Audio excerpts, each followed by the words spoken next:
अगर हम लोग फ्लेमिंग के रूल की बात करें तो ये पुराने लेक्चर मैंने ऑलरेडी इसके ऊपर काफ़ी ज़्यादा लिए हुए हैं और बेसिक जो लेक्चर्स मैंने लिए थे वहाँ पे आपको बताया था। फ्लेमिंग्स के अगर रूल्स की बात करी जाए तो 2 रूल फ्लेमिंग्स के फेमस हैं। एक है आपका फ्लेमिंग्स का लेफ्ट हैंड रूल और दूसरा है फ्लेमिंग्स का राइट हैंड रूल। हर इलेक्ट्रिकल इंजीनियर वाले को ये 2 रूल्स आने ज़रूरी हैं और आते भी होंगे, क्योंकि इनके बिना आप कोई भी इलेक्ट्रिकल मशीन्स की वर्किंग को समझ नहीं सकते हो। ठीक है? तो ये दोनों रूल्स जो हैं ये बेसिकली कह सकते हैं कि कोर हैं, हार्ट हैं इलेक्ट्रिकल इंजीनियरिंग का। ठीक है? लेकिन अगर मैं बात करूँ, बड़ा एक इंपॉर्टेंट इस लेक्चर के अंदर जो लोग बात करने वाले हैं उसकी तरफ मैं आपको लेके चलता हूँ। तो अगर मैं फोकस करता हूँ अपना फ्लेमिंग्स के राइट हैंड रूल की तरफ, आपको पता होगा फ्लेमिंग्स का राइट हैंड रूल जो है ये तुम्हारा जनरेटर में वर्क करता है, जनरेटर के ऑपरेशन में काम करने के लिए मदद करता है। जबकि लेफ्ट हैंड रूल जो है ये आपके मोटर के ऑपरेशन को समझने में हेल्प करता है। ठीक है? इसमें जनरेटर का क्या रोल रहता है? जनरेटर में जो डायरेक्शन ऑफ करंट है, ये जो है डायरेक्शन ऑफ इंड्यूस्ड करंट, इसकी मदद से हम लोग निकालते हैं कि अगर हमने एक प्राइम मूवर से कंडक्टर्स को रोटेट कराया किसी मैग्नेटिक फील्ड के में, तो उसमें जो इंड्यूस होने वाली करंट है वो किस डायरेक्शन की होगी, इनवर्ड या फिर आउटवर्ड। ठीक है? इसी तरीके से मोटर लेफ्ट हैंड रूल जो है वहां पे इंपॉर्टेंट चीज हो जाती है डायरेक्शन ऑफ मोशन या फोर्स, यानी कि फोर्स किधर लगे, क्योंकि टॉर्क हमारा मेन रिक्वायरमेंट होता है मोटर के केस में। ठीक है? तो ये 2 चीजें जो थी ऑलरेडी हम लोग जानते हैं ना। अगर बात करी जाए राइट हैंड रूल के ऊपर जरा ध्यान दें और इसको जरा सा देखते हैं। अगर राइट हैंड रूल की बात करते हैं तो यहाँ पे बड़ा इंपॉर्टेंट एक टर्म हो जाता है, बहुत ध्यान से देखना, आप लोगों ने शायद ध्यान दिया हो। मूवमेंट ऑफ कंडक्टर बड़ा इंपॉर्टेंट है, यानी कि जो थंब है वो मूवमेंट ऑफ कंडक्टर को रिप्रेजेंट करता है। बहुत इंपॉर्टेंट चीज। ठीक? तो यानी कि कंडक्टर किधर मूव कर रहा है मैग्नेटिक फील्ड के अंदर, और कंडक्टर के मूवमेंट के लिए हम लोग क्या मानते हैं, यानी कि मूवमेंट ऑफ मूव कर रहा है क्या कंडक्टर जो है हमारा वो मूव कर रहा है, और क्या स्टेशनरी मैग्नेटिक फील्ड है, स्टेशनरी मैग्नेटिक फील्ड है, मैग्नेटिक फील्ड। ठीक? तो खास बात समझ में आ गई होगी। यानी कि जो राइट हैंड रूल था फ्लेमिंग्स का, उसके अंदर जो हमने कॉन्सेप्ट लिया कि हमारा कंडक्टर मूव करे कंडक्टर, और फील्ड क्या होगी, स्टेशनरी मैग्नेटिक फील्ड होगी। जैसे कि फॉर एग्जांपल ये दे रखा है यहाँ पे कि अगर हमारे पास एक मैग्नेट है, नॉर्थ पोल, मैग्नेट का नॉर्थ पोल है। ठीक है? और उससे निकलने वाला फ्लक्स आउटवर्ड की तरफ फ्लक्स बाहर निकल रहा है। ठीक?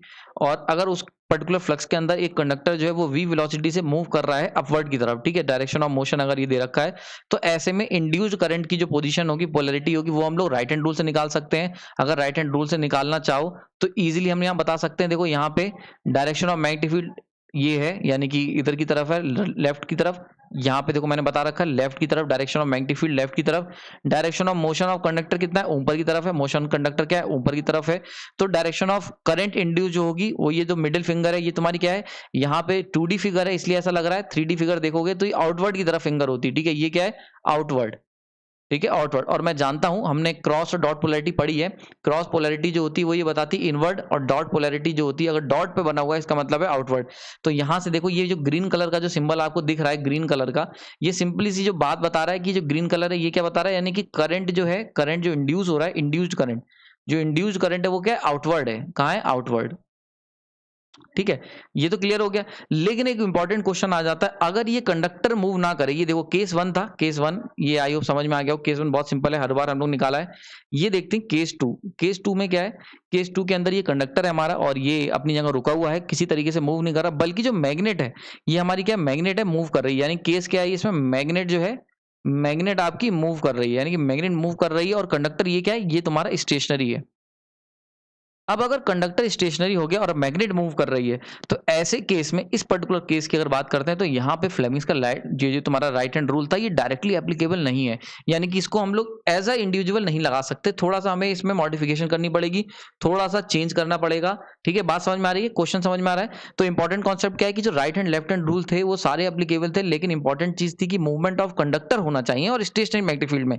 लेकिन अगर क्या हो, अगर आपकी मैग्नेटिक फील्ड मूव करे और कंडक्टर स्टेशनरी हो जाए, तो वहां पे थोड़ा सा हमें दिमाग चलाना पड़ेगा, थोड़ा सा रूल को मॉडिफाई करना पड़ेगा, चेंज करना पड़ेगा सिनारियो को। उसी चेंज की हम लोग बात करने वाले हैं। यानी कि what will happen if the conductor, बहुत इंपॉर्टेंट पॉइंट है, यानी कि जो प्रॉब्लम हमारे सामने आई कि तब क्या होगा जब कंडक्टर स्टेशनरी हो जाए और मैग्नेटिक फील्ड रोटेटिंग हो। बात समझो इसको, यहां पे ये चीज मैंने दिखाई है कि क्वेश्चन हमारे सामने प्रॉब्लम जो आई, सबसे पहले प्रॉब्लम को समझो।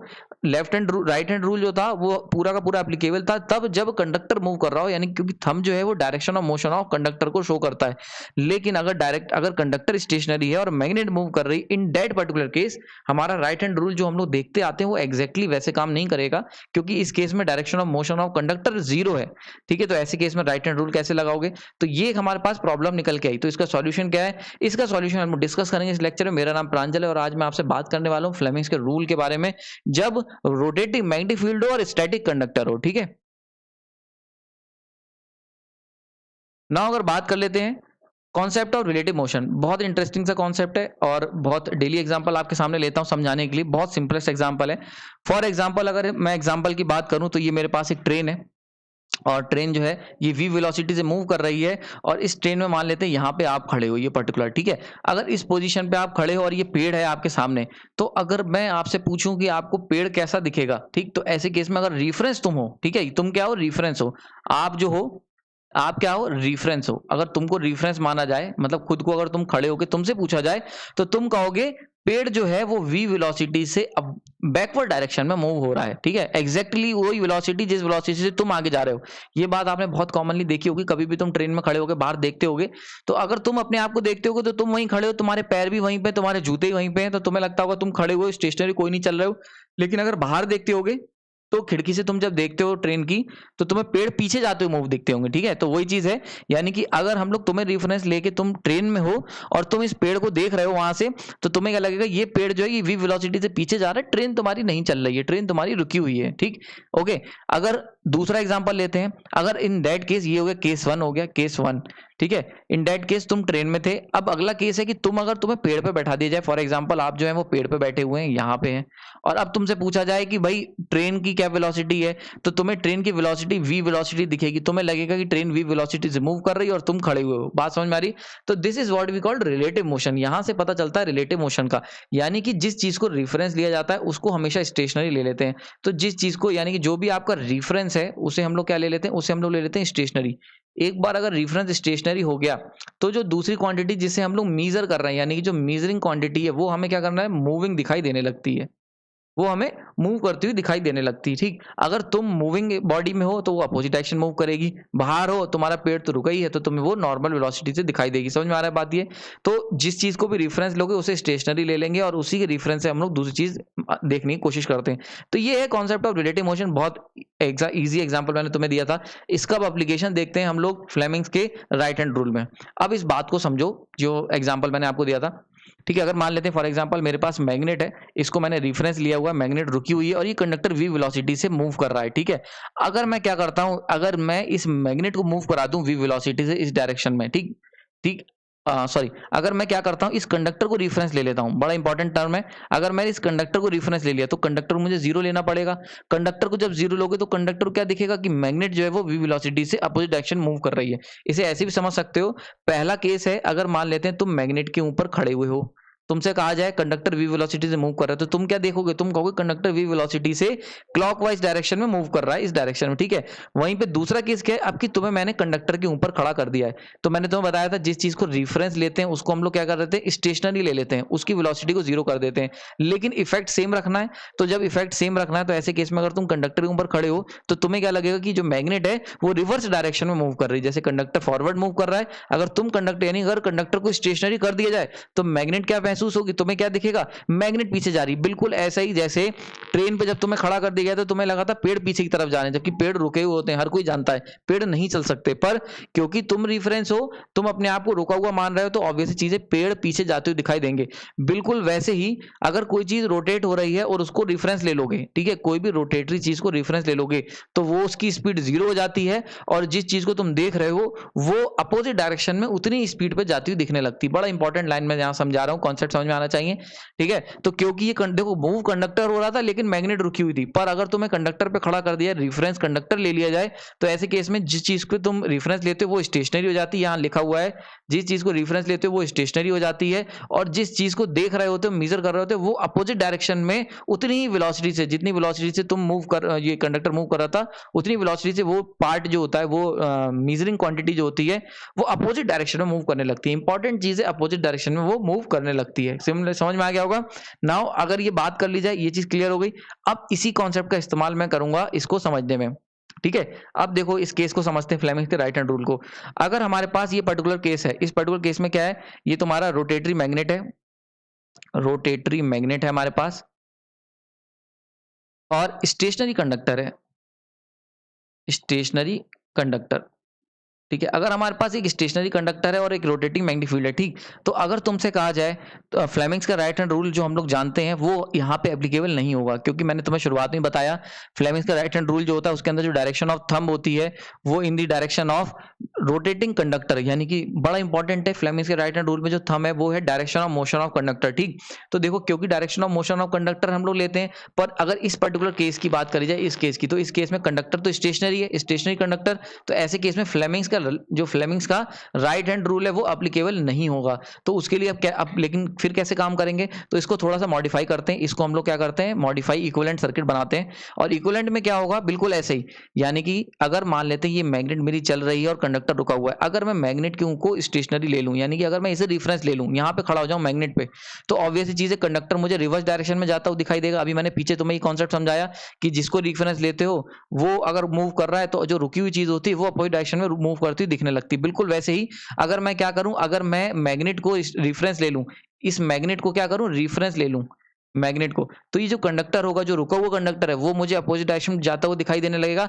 और बस अब हमारा फ्लेमिंग्स का लेफ्ट राइट हैंड रूल जो है वो यहाँ काम कर जाएगा, बड़ा इंपॉर्टेंट, ठीक है। तो फ्लेमिंग्स का जो राइट हैंड रूल था वो यहाँ पे वर्क कर जाएगा। रीजन क्या है, रीजन हमने क्या चेंज करा, हमने केवल मैग्नेट को क्या करा है, जो हमने स्टेशनरी मैग्नेट जो रोटेट हो रही थी उसको अगर मैंने रिफरेंस ले लिया तो जो कंडक्टर है वो अपोजिट डायरेक्शन रोटेट होने लगेगा। और जैसे ही कंडक्टर रोटेट होगा तो मुझे direction of rotation of conductor मिल जाएगा, direction of rotation of conductor. और जैसी direction of rotation of conductor मिलेगा तो फ्लेमिंग्स का राइट हैंड रूल एप्लीकेबल हो जाएगा, ठीक है। जिसमें आपका जो थंब होगा वो डायरेक्शन ऑफ मोशन को रिप्रेजेंट करता है। तो अगर यहां पे आप रूल लगाओ तो देखो, direction of motion of conductor क्या है, तुम्हारा एंटी क्लॉकवाइज है, ठीक। तो थंब जो है वो तुम्हारा एंटी क्लॉकवाइज डायरेक्शन में आ जाएगा, ठीक। मैग्नेटिक फील्ड अपवर्ड है, तो यहां पे जो इंड्यूस करंट होगा वो कौन सी पोलैरिटी का होगा, क्रॉस पोलैरिटी का, ठीक। तो ये देखो आपके पास क्रॉस पोलैरिटी आ गया, ठीक है। तो इसीलिए कभी भी अगर तुम्हें स्टेप याद रखो, कभी भी अगर तुम्हें इस तरीके केस मिलता है जिसमें रोटेटिंग मैग्नेटिक फील्ड और स्टेशनरी कंडक्टर है, तो पहले आप उस सर्किट को ट्रांसफॉर्म करेंगे किस सर्किट में, फ्लेमिंग्स के ये पर्टिकुलर सर्किट जो आपको मैंने बताया है, ठीक है। तो जो मैं कॉन्सेप्ट कह रहा था वही समझो। तो अगर आपको कभी भी लाइफ में इस तरीके के सर्किट मिलता है, यानी कि मूविंग मूविंग मैग्नेटिक फील्ड और स्टेशनरी कंडक्टर का अगर ये कभी भी केस मिलता है तुम्हें एग्जाम में, तो आपको क्या करना पड़ेगा, इसको चेंज करना पड़ेगा, कन्वर्ट करोगे किसमें, स्टेशनरी मैग्नेटिक फील्ड और मूविंग कंडक्टर केस में बनाओगे, तभी तुम्हारा फ्लेमिंग्स का राइट हैंड रूल जो होगा वो अप्लीकेबल होगा, उससे पहले नहीं। और उसके लिए करना क्या है, जिसको तुम्हें रोकना है, जिसको स्टेशनरी लेना है, उसको रिफरेंस ले लो। तो अगर तुमने मैग्नेट को रिफरेंस ले लिया तो ऑब्वियसली चीज है, मैग्नेट अगर क्लॉकवाइज जा रही थी तो मैंने तुम्हें बताया जिसको रेफरेंस लेते हैं वहां से जिस भी क्वांटिटी को देखोगे तो वो तुम्हें अब उसी वेलोसिटी से अपोजिट डायरेक्शन में रोटेट करती हुई दिखाई देगी। और यहाँ पे आपका फ्लेमिंग्स का राइट हैंड रूल जो है वो एप्लीकेबल हो जाएगा। क्यों क्यों रूल एप्लीकेबल हो जाए, क्योंकि direction of motion of conductor मिल गई है जो कि थंब हमारा बताता है, ठीक। अब थोड़े से मैं आपको ये चीज समझ में आ गई होगी। अब जरा हम लोग कुछ एग्जांपल देखेंगे, मैं आपको 4 क्वेश्चन करके दिखाऊंगा और देखते हैं कि आप लोग कितना सही आंसर निकाल पाते हो। आपको कॉन्सेप्ट समझ में आ गया होगा तो ये क्वेश्चन भी आप इजीली सॉल्व कर ले जाओगे, ठीक है। समझ में आ गई, तो चलिए शुरू करते हैं। आप लोग अपनी कॉपी पे खुद भी कर सकते हो और अगर नहीं समझ में आया तो यहाँ पे देख सकते हो, ठीक। अब देखो, यहाँ पे इस पर्टिकुलर केस की बात करी जाए तो सबसे पहले मुझे सर्किट को चेंज करना पड़ेगा। तो भाई सर्किट में क्या है कि कंडक्टर जो है वो रुका हुआ है और यहाँ पे क्या है, मैग्नेट मूव कर रही है, यानी कि कौन सा केस है, stationary conductor rotating magnetic field का केस है। तो पहले मुझे कन्वर्ट करना पड़ेगा, कन्वर्ट करते हैं। कन्वर्ट करेंगे तो ये नॉर्थ एंड साउथ को हम लोग स्टेशनरी ले लेते हैं और कंडक्टर किस डायरेक्शन में, अपोजिट डायरेक्शन में मूव करता हुआ ले लेते हैं वी वेलोसिटी। अगर मैग्नेट एंटी क्लॉकवाइज थी तो कंडक्टर क्लॉकवाइज लोगे, अगर मैग्नेट को स्टेशनरी ले रहे हो, ठीक है। अब ऐसे में direction of right hand rule आप लगा सकते हो। डायरेक्शन ऑफ मोशन जो होगा कंडक्टर का वो थंब की तरफ हो गया, मैग्नेटिक फील्ड अपवर्ड, तो भाई जो मिडिल फिंगर है वो बाहर की तरफ आ रही होगी, तो यहाँ क्या आ जाएगा, डॉट पोलैरिटी, ठीक है। तो इसका आंसर हो जाएगा यहाँ पे डॉट पोलैरिटी, डॉट पोलैरिटी, ठीक। आई होप समझ में आ गया होगा, क्लियर हो गया। दूसरा क्वेश्चन देखते हैं, एक और इंटरेस्टिंग क्वेश्चन लेते हैं। अब इस केस में देखो डायरेक्शन ऑफ मैग्नेटिक फील्ड जो है वो रिवर्स है, सेम केस है, लेकिन देखो क्या है, कौन सा केस है, स्टेशनरी कंडक्टर और रोटेटिंग मैग्नेटिक फील्ड, ठीक है। तो यहाँ पे क्या है, फ्लेमिंग्स का राइट हैंड रूल नहीं लग पाएगा, तो इसके लिए तुम्हें इसको चेंज करना पड़ेगा। चेंज करोगे तो क्या करोगे, स्टेशनरी मैग्नेटिक फील्ड लो साउथ नॉर्थ और रोटेटिंग मैग्नेटिक फील्ड। तो जब अगर रोटर को स्टेटिक मतलब मैग्नेटिक फील्ड को स्टैटिक करोगे तो उसकी डायरेक्शन रिफरेंस ले लोगे, तो जो कंडक्टर होगा वो अपोजिट डायरेक्शन में रोटेट करता हुआ दिखाई देगा। अगर ये इधर जा रही है तो कंडक्टर अपोजिट जाएगा, ठीक है, इस डायरेक्शन में हो गया। नाउ अब सिंपल सा फिर से राइट हैंड रूल लगा लेते हैं। तो डायरेक्शन ऑफ जो थंब है, थंब की अगर आप राइट हैंड रूल अपना ले लो, राइट हैंड रूल लगाओगे तो थंब जो डायरेक्शन ऑफ मोशन दिखा रहा होगा यानी कि तुम्हारी क्लॉकवाइज हो गई, और जो तुम्हारी फर्स्ट फिंगर है वो डायरेक्शन ऑफ मैग्नेटिक फील्ड दिखा रहा है। तो यहाँ पे ठीक डायरेक्शन ऑफ मोशन और ये अगर सारी चीजें लगाओगे तो अब जो पोलैरिटी आएगी मिडिल फिंगर वो इनवर्ट की तरफ होगी, यानी कि क्रॉस पोलैरिटी आएगी। ठीक है, आई होप आपको समझ में आ रहा होगा। याद रखना राइट हैंड रूल लगाना। बहुत बार बच्चे गलती करते हैं, वो लोग क्या करते हैं, उन्हें यही कंफ्यूज नहीं होता कि राइट, उनको यही याद नहीं रहता कि उनका कौन सा राइट हैंड है। तो जब भी इस तरीके क्वेश्चन करो, राइट हैंड और लेफ्ट हैंड क्वेश्चन देने से पहले, करने से पहले अपने आप से पूछ लो, भाई ये मेरा सीधा हाथ है और ये मेरा दूसरा हाथ है, यानी कि लेफ्ट हैंड है, और ये मेरा राइट हैंड है, ये आपको क्लियर होना चाहिए। ठीक है, तो तभी आप ये क्वेश्चन सही कर सकते हो। तो समझ में आ गया होगा। अगर इस तरीके कभी कोई क्वेश्चन एग्जाम में देखते हो जिसमें इस रोटेटिंग मैग्नेटिक फील्ड है और स्टेशनरी कंडक्टर है, तो वहां पर राइट हैंड रूल मत लगाने लग जाना, पहले उसे चेंज करना स्टैटिक मैग्नेटिक फील्ड। अब देखो इसके अंदर हमने क्या करा, स्टैटिक मैग्नेटिक फील्ड है और रोटेटिंग कंडक्टर है, ये वाला केस जो है इसके अंदर फ्लेमिंग्स का राइट हैंड रूल लगेगा। इसीलिए कई लोग क्या करते हैं, कई बार लोग इसी में ही राइट हैंड रूल लगा देते हैं। अगर आप यहाँ पे राइट हैंड रूल लगा दोगे तो देखो आंसर गलत हो जाएगा। अगर तुम यहाँ पे राइट हैंड रूल लगाओगे तो ऐसे केस में डायरेक्शन ऑफ मोशन ऑफ, देखो राइट हैंड रूल गलती कब होती है, जब आपको याद रखो जो थंब है वो डायरेक्शन ऑफ मोशन एक इनकम्प्लीट स्टेटमेंट है। कई बार आपने बुक्स में देखा होगा, वहां लिखा होता है डायरेक्शन ऑफ मोशन, बस इतना सा लिखा होता है। ये जिस भी बुक में लिखा है वो गलत स्टेटमेंट है।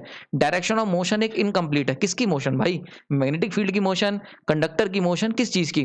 तो याद रखना कंप्लीट स्टेटमेंट है direction of motion of conductor. यहीं पे सारी गलतियां होती हैं। इसीलिए सही पढ़ना और केवल पढ़ने में अंतर होता है। जब भी आप पढ़ो उसको अप्लाई करो, माइंड से देखो, क्वेश्चन करके न्यूमेरिकल लगाने जरूरी है। तो इसीलिए direction of motion of conductor होता है, यानी कि जो राइट हैंड रूल में जो थंब है वो कंडक्टर के मोशन को रिप्रेजेंट करता है। ठीक है, तो इसमें गलती मत करना, कोई भी मोशन नहीं लेना है, direction of motion of conductor लेना है। ठीक, तो आई होप ये समझ में आ गई होगी। अगला क्वेश्चन देखते हैं, ये बड़ा इंटरेस्टिंग सा केस है। इसमें देखते हैं यहाँ पे दो रूल लगेंगे, फ्लेमिंग्स का राइट हैंड रूल और मैक्सवेल्स का भी राइट हैंड रूल लगाएंगे हम लोग। ठीक है, अब देखो ये तुम्हारे पास क्या है, अगेन रोटर है। ये कौन सा केस है, तो हमारे पास स्टैटिक कंडक्टर है, स्टैटिक कंडक्टर जैसा कि हर बार ले रहा हूं। और कौन सा है, रोटेटिंग मैग्नेटिक फील्ड। तो यहाँ पे फ्लेमिंग्स का राइट हैंड रूल जो है वो वैलिड नहीं है, क्योंकि स्टैटिक कंडक्टर है तो इसको हमें रोटेटरी कराना पड़ेगा। रोटेटरी करवाने के लिए मैं इसे कन्वर्ट करूंगा। कन्वर्ट करने का क्या काम है, कन्वर्ट करने के लिए मुझे क्या करना पड़ेगा, जो मैग्नेटिक फील्ड है उसे स्टैटिक बनाना पड़ेगा। डॉट क्रॉस बना हुआ है और इसको स्टैटिक करेंगे तो कंडक्टर क्या अपोजिट डायरेक्शन में मूव करेगा। यहां तक क्लियर हो गया। अब ये कौन सा केस हो गया, ये हो गया रोटेटिंग कंडक्टर और स्टैटिक मैग्नेटिक फील्ड। यहाँ पे फ्लेमिंग्स का राइट हैंड रूल काम कर जाएगा। नाउ अब अभी तक मुझे ये तो समझ में आ गया, लेकिन अभी भी पोलैरिटी नहीं पता कंडक्टर मैग्नेटिक फील्ड की। तो पोलैरिटी के लिए देखो यहाँ पे तुम्हें कंडक्टर का कनेक्शन दिया हुआ है। ये फील्ड वाइंडिंग का डायग्राम है। बेसिकली जनरली हम लोग क्या करते हैं, जब फील्ड वाइंडिंग का डायग्राम बताते हैं तो फील्ड वाइंडिंग आप जानते हो, अगर किसी भी कंडक्टर को फील्ड वाइंडिंग की होगी तो कुछ इस तरीके से हम लोग वाइंडिंग करते हैं। ठीक है, तो अगर यहाँ क्रॉस है, ये क्रॉस और डॉट क्या है, ये करंट की पोलैरिटी को बता रहे हैं। ये क्या बता रहे हैं, करंट पोलैरिटी को बता रहे हैं, यानी कि यहां से करंट निकल रहा है और इस वाइंडिंग में ऐसे करके एंटर कर रहा है। समझ में आ रही है, तो डॉट से करंट बाहर आ रहा है और क्रॉस में एंटर कर रहा है इसमें। तो अगर ऐसी वाइंडिंग की हुई है तुमने रोटर के ऊपर, तो यहाँ पे मैक्सवेल्स का राइट हैंड रूल लगाओगे। जब मैक्सवेल्स का राइट हैंड रूल लगाओगे तो डायरेक्शन ऑफ ये जो वायरिंग की जो डायरेक्शन है करंट की, ये जो इस तरीके से करंट बनाई है, इस डायरेक्शन में अपनी फिंगर्स फोल्ड कर लो। ये फिंगर्स हो गई तुम्हारी। ठीक है, तो अगर ऐसी फिंगर है तो थंब कहाँ जाएगा, राइट हैंड का थंब नीचे जाएगा। ये समझ में आ रहा है। तो देखो डायरेक्शन ऑफ करंट की जो है वो क्या होगी, अगर फिंगर्स की डायरेक्शन है, फिंगर्स की कर्ल करने की, तुमने अपनी उंगलियां कैसे मोड़ी हैं, अगर वो डायरेक्शन ऑफ करंट है तो थंब जो होगा वो डायरेक्शन ऑफ मैग्नेटिक फील्ड होगा। ये क्या होगा, डायरेक्शन ऑफ मैग्नेटिक फील्ड। ठीक है, अगर डाउट है तो मेरे बेसिक्स के जो मैंने इसके ऊपर लेक्चर बना रखे हैं, मैक्सवेल्स के रूल और फ्लेमिंग्स के रूल, इन सबको जाके देख सकते हो, वहां से बहुत हेल्प मिलेगी। ठीक, तो ये हो गया, इस तरीके से हो गया। अगर यहाँ पे मैग्नेटिक फील्ड नीचे की तरफ है तो ऑब्वियस ही चीज है, यहाँ साउथ आएगा, यहाँ नॉर्थ आएगा। ठीक है, यहाँ नॉर्थ आ गया और यहाँ साउथ आ गया, तो ये चीज समझ में आ गई। तो ये जो पोलैरिटी आएगी साउथ नॉर्थ की, ये आएगी तुम्हारे मैक्सवेल के राइट हैंड रूल से। जबकि जो कंडक्टर की पोलैरिटी निकालेंगे वो हम लोग किससे निकालेंगे, फ्लेमिंग्स के राइट हैंड रूल से। ठीक है, तो यहाँ पे नॉर्थ आ गया, यहाँ साउथ आ गया। अब देखो डायरेक्शन ऑफ मोशन, थंब जो है वो एंटी क्लॉकवाइज डायरेक्शन में है। ठीक, direction of magnetic field downward है, नीचे की तरफ निकल रही है। तो यहाँ पे जो तुम्हारी मिडिल फिंगर होगी वो क्या आएगी, बाहर की तरफ आएगी, यानी कि यहाँ कौन सी पोलैरिटी आ जाएगी, डॉट पोलैरिटी आ जाएगी, डॉट। ठीक, आप लोग अपने अपनी कॉपी पे, जो भी लोग इस लेक्चर को देख रहे हैं वो ये क्वेश्चन अपनी कॉपी पे सॉल्व करते रहें, इससे उनका एकदम क्लियर रहेगा और वो लोग सीखते भी रहेंगे, करते भी रहेंगे और सीखते भी रहेंगे। तो डॉट पोलैरिटी यहाँ पे आ जाएगी। ठीक है, 3 क्वेश्चन समझ में आ गए होंगे। नाउ चौथे क्वेश्चन की तरफ चलते हैं, लास्ट क्वेश्चन की तरफ। अगेन हमारे पास इस तरीके क्वेश्चन है, तो सेम वही केस। तो सबसे पहले हम इस मॉडल, पहले हम यहाँ पे पोलैरिटी निकाल लेते हैं। तो अगर यहाँ से करंट निकल रहा है और इसके अंदर एंटर कर रहा है, तो अगर हमारी जो फिंगर्स हैं उनकी कर्लिंग इस तरीके से है, ठीक है, कर्लिंग अगर उनकी ये है, तो ऑब्वियस सी चीज है, थंब कहाँ होगा, थंब तुम्हारा ऊपर की तरफ जाएगा। यही तो होता है हमारा। अगर तुम्हारा सीधा हाथ ऐसा ही है, अगर तुम धरती के रहने वाले हो, तो सीधा हाथ तुम्हारा इसी तरीके से बनेगा।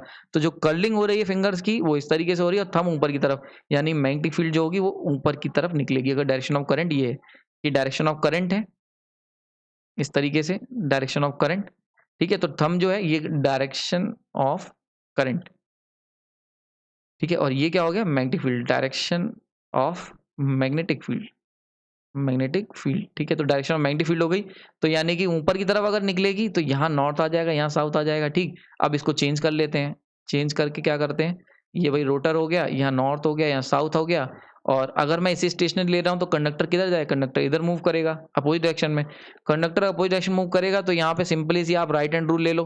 राइट हैंड रूल में thumb direction of motion, magnetic field upward, तो मिडिल फिंगर अंदर की तरफ जाएगी, यानी क्या आ जाएगा भाई, क्रॉस आ जाएगा, क्रॉस पोलैरिटी, ठीक है। तो आई होप ये लेक्चर आपको समझ में आया होगा। इसमें मैंने आप लोग को सारी चीजें लगभग कवर करी हैं, और मैंने आपको बताया कि फ्लेमिंग्स का जो राइट हैंड रूल है, ध्यान से याद रखने वाली बात जो सबसे ज्यादा इंपॉर्टेंट है कि फ्लेमिंग्स में जो ये थंब होता है, ये डायरेक्शन ऑफ फोर्स, जैसे यहाँ लिखा हुआ है, अगर एग्जैक्ट देखो तो मूवमेंट ऑफ कंडक्टर को बताता है। यहाँ पे गलती होती है, जो गलती कहाँ होती है, जो फ्लेमिंग्स के राइट हैंड रूल लगाने में, तो हम लोग क्या करते हैं, थंब को मूवमेंट ऑफ कंडक्टर की जगह डायरेक्ट केवल मूवमेंट लिख लेते हैं, ठीक है, डायरेक्शन ऑफ मोशन लिख लेते हैं, जबकि वो गलत है, इनकम्प्लीट स्टेटमेंट है। तो हमने देखा कि भाई अगर हमारा ये वाला केस है, सेकंड केस, जिसमें क्या है कि आपका जो मैग्नेटिक फील्ड है वो क्या है, स्टेशनरी है, और मैग्नेटिक फील्ड स्टेशनरी है, और रोटर, सॉरी, मैग्नेटिक फील्ड तुम्हारी मैग्नेटिक फील्ड तुम्हारी मूव कर रही है अपवर्ड डायरेक्शन में, और कंडक्टर स्टेशनरी। ऐसे केस में हमारा राइट हैंड रूल नहीं काम करेगा। तो हम क्या करें, तो उसके लिए हमें इसे कन्वर्ट करना पड़ेगा, ये भी मैंने आपको बताया, कन्वर्जन करना पड़ेगा। यानी कि स्टेशनरी मैग्नेटिक फील्ड को करना, स्टेशनरी मैग्नेटिक फील्ड बनानी पड़ेगी और रोटेटिंग कंडक्टर बनाने पड़ेंगे, ठीक, समझ में आ रही होगी। तो अगर तुम्हारे पास कभी भी ऐसा केस आता है जिसमें स्टेशनरी कंडक्टर है और मूविंग मैग्नेटिक फील्ड है, तो इसे तुम्हें ट्रांसफॉर्म करना पड़ेगा स्टैटिक मैग्नेटिक फील्ड और मूविंग कंडक्टर में। क्लियर हो गया यहाँ पे। और इसको करने के लिए मैंने तुम्हें एक ट्रेन का एग्जांपल दिया। सबसे सिंपल सा रूल, जो रूल ऑफ थंब है, वो याद रखना कि अगर तुम्हारा किसी भी घूमने वाली चीज को तुम अगर रेफरेंस लोगे तो उसे रोकना पड़ेगा। अगर उसे रोकोगे तो इफेक्ट को बनाए रखने के लिए रिलेटिव मोशन के हिसाब से तुम्हें जिसकी चीज को मेजर कर रहे हो उसे अपोजिट डायरेक्शन में रोटेट करते हुए बनाना पड़ेगा। तो देखो यहाँ ये घूम रहा था, ठीक है, अगर मुझे इसे रेफरेंस ले लूंगा, तो इसको रोकना पड़ेगा। इसको रोकोगे तो जो चीज रुकी हुई है, जिसे तुम देख रहे हो, वो अपोजिट डायरेक्शन मूव करती हुई दिखाई देगी, ठीक। बस इतना सा कॉन्सेप्ट है।